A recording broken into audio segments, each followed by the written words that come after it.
All right, my friends, today we are talking about the geography of Rome. So here is our objective for this lesson. What we can locate Rome and describe its landscape. How? By reading and labeling a map. That'll be your practice. Why? In order to understand the context of the information we will learn about in this unit. So let's get started with the overall location of Rome. Rome is located on what is called the Italian peninsula, and some of you might recognize it. It is a boot shape, and sometimes you might have heard this place called Italy, and that is the modern um, city, not city, country of Italy.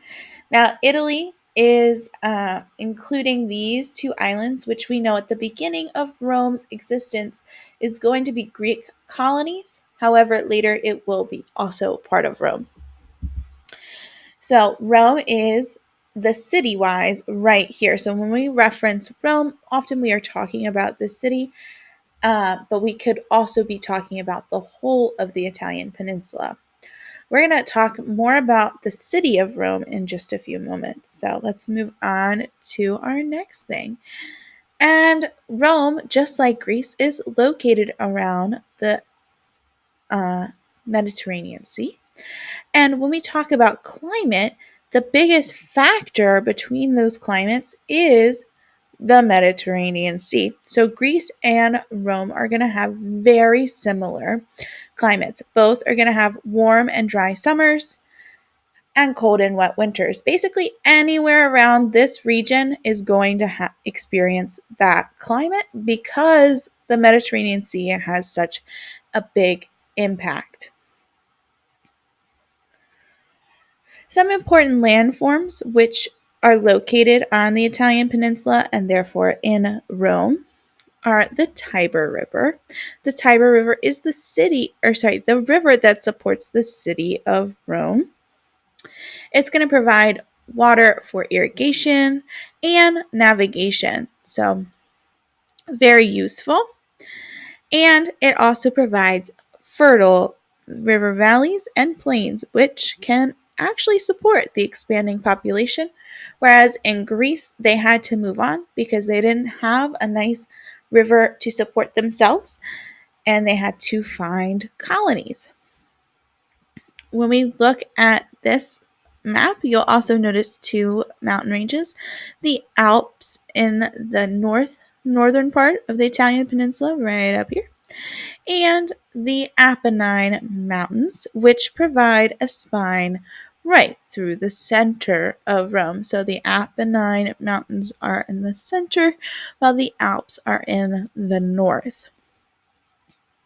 Now, these mountains, unlike the mountains of Greece, actually have a minimal impact on the lives of people living in Rome. So these mountains are actually much more passable, especially in the center, the Apennines, which is going to allow them to unify much, much easier than it was for Greece to unify. So for your practice assignment for this lesson, you are going to be making your own map. So you'll start in your Google Drive and you're going to find the button that says, it's a big plus button. And you're going to click on it and find the word more and find the word Google My Maps. I'm going to let you watch it one more time.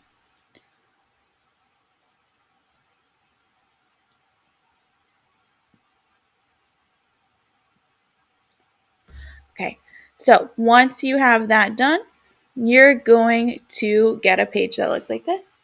You're going to title your map, your first name, and then Rome map. And then you're going to notice I'm going to start to add locations in Egypt just because I want you to have the chance to explore Rome on your own. So go to the search bar and search for the locations that you're required to add to your map.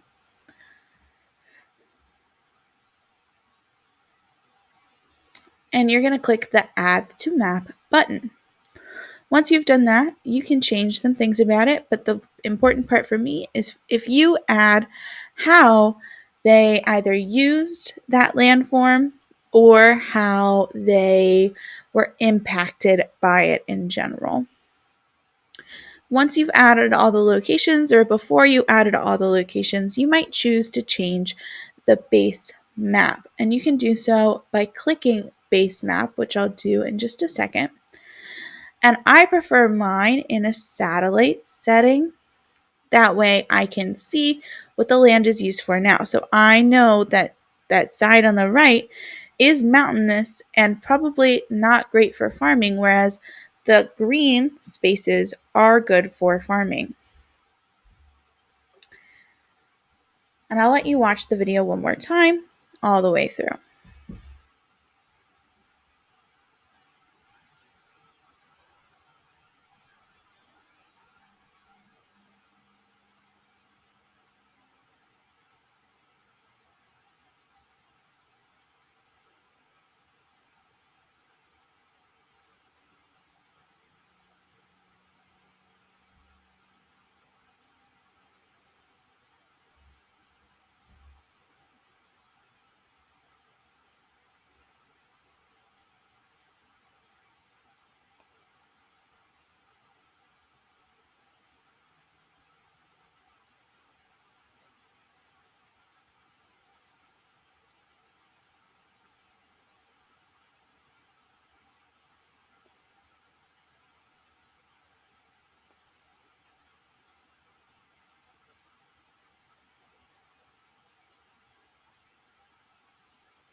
All right, let's go ahead and move through. Let's talk now about the location of Rome. Like I said before, the whole ancient civilization is, for the most part, located on the Italian peninsula. And I pointed out before, right there is the city of Rome. Now, that actual city, let's zoom in on it and look at its geography. It's built on 7 hills. Now, these 7 hills make it easy to protect their city because people are not going to want to go inside of 7 hills, especially with all that heavy armor on. Now, the Romans have a myth about how their city was founded. They believed that Romulus and Remus, in the year about 753 BCE, was they were demigods according to the myth, and their father was the Roman equivalent Mars, the Roman equivalent of Ares, who is Mars. There we go. And they had a king's daughter as for a mother. Now, their evil uncle is going to throw them into the Tiber River to prevent them from becoming king. And instead of drowning, as the uncle suspected they would, a she-wolf rescued them, and they were raised by her for many years. And then later, a shepherd and his wife are going to raise these twins. Now, one day when they're older, the twins are going to decide to build a city along the Tiber River. But when they were building it, they couldn't agree on a good site together.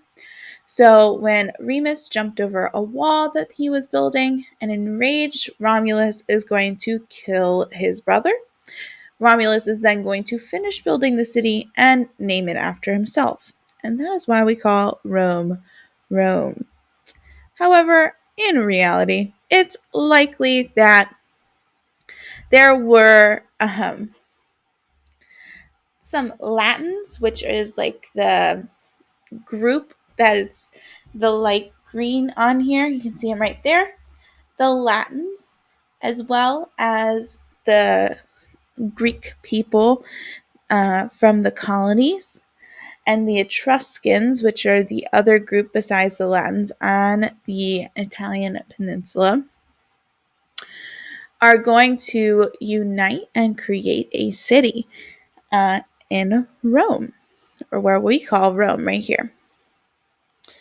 So that's all you need to know for now. So why don't you get started on your practice? And I'm around if you need me.